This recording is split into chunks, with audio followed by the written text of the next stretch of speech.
এবার ঢেলে দেবো, দিয়ে দিচ্ছি রুটি। দেখুন বন্ধুরা, এখানে যেটা বাজারে তরকার মিক্স ডাল কিনতে পাওয়া যায়, আমি সেই ডালটাই নিয়েছি। এই তরকার ডালটা আমি 1 রাত আগেই ভিজিয়ে রেখেছি, ওই জন্য দেখুন ডালগুলো খুব সুন্দরভাবে ফুলে উঠেছে।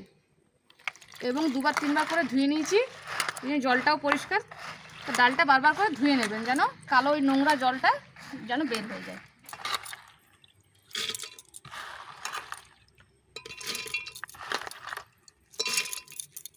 তরকার ডালটা সেদ্ধ করব, তাই দিয়ে দিচ্ছি ডালটার মধ্যে একটু হলুদ,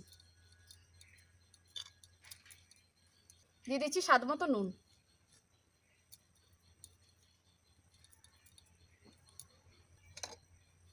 এবার দিয়ে দিচ্ছি আমি একটু গোটা গরম মশলা। কিন্তু এখানে আমি দেখুন নিয়ে নিয়েছি শুধুমাত্র লং আর এলাচ, সেটাই দিয়ে দিচ্ছি। এবার সেদ্ধ হওয়ার মতো জল দিয়ে দেবো।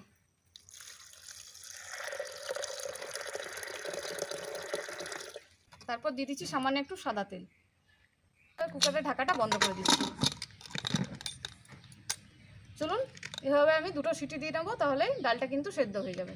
তরকার ডাল তো সেদ্ধ হয়ে গেছে, এবং কি কি কেটেছি আপনাদেরকে একবার দেখিয়ে নিই। নিয়ে নিয়েছি এখানে রসুন, আদা, কাঁচা লঙ্কা, টমেটো, পেঁয়াজ। সবথেকে প্রথমে তেলের মধ্যে দিয়ে দিচ্ছি আমি পেঁয়াজ কুচি,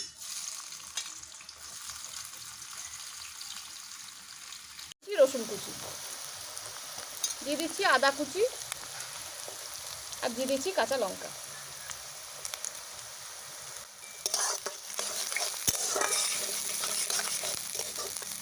এবার দিয়ে দিচ্ছি কুচি করে রাখা টমেটো,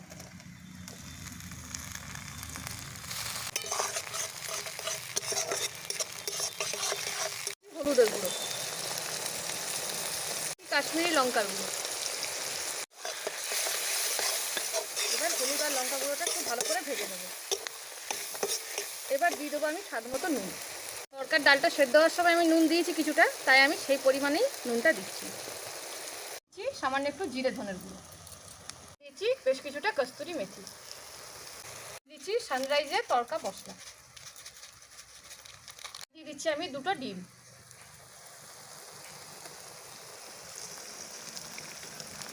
এবার ডিমটা খুব ভালো করে আমি মিশিয়ে দেবো।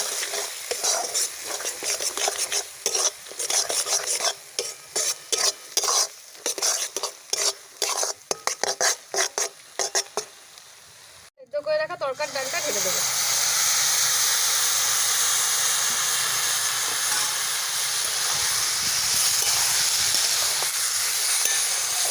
দুটো সিটে ডাল খুব শুকনোভাবে সেদ্ধ হয়ে গেছে।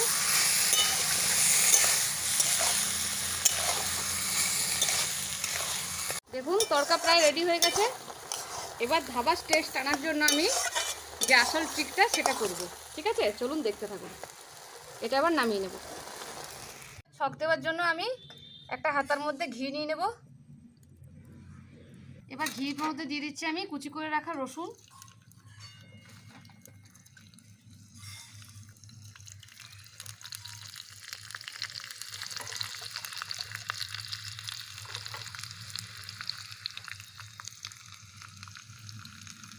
দিয়ে দিচ্ছি কাশ্মীরি লঙ্কার গুঁড়ো,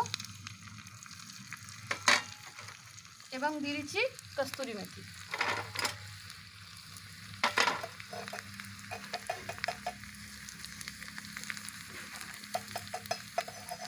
এটা তরকার উপরে আমি দিয়ে দেবো।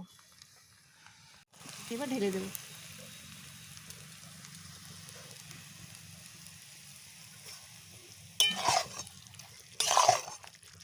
খুব ভালো করে মিশিয়ে নেব।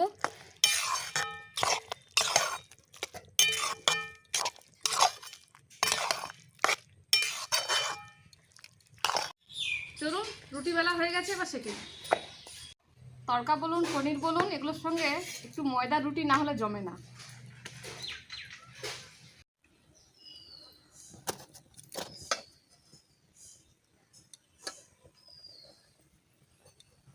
রান্না তো হয়ে গেছে, এবার বাবাকে খেতে দিয়ে দিই।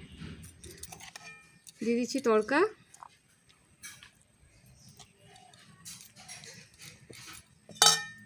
দিয়ে দিচ্ছি উপর থেকে একটু আদা কুচি, একটু লঙ্কা কুচি, দিয়ে দিচ্ছি কিছু পেঁয়াজ, দিয়ে দিচ্ছি রুটি। হ্যালো বন্ধুরা, দেখলেন তো বাবা খেয়ে নিয়েছেন এবং খেয়ে বলেও দিয়েছেন যে ধাবার থেকেও ভালো হয়েছে। তা আমার এই রেসিপিটা যদি আপনাদের ভালো লেগে থাকে তাহলে অবশ্যই বাড়িতে বানাবেন এবং বাড়িতে বানিয়ে নিজের আপনজনদের খাওয়াবেন। ঠিক আছে, তাহলে দেখা হবে আবার নতুন দিনে নতুন কোনো রেসিপির সাথে। ততক্ষণের জন্য টাটা, বাই বাই।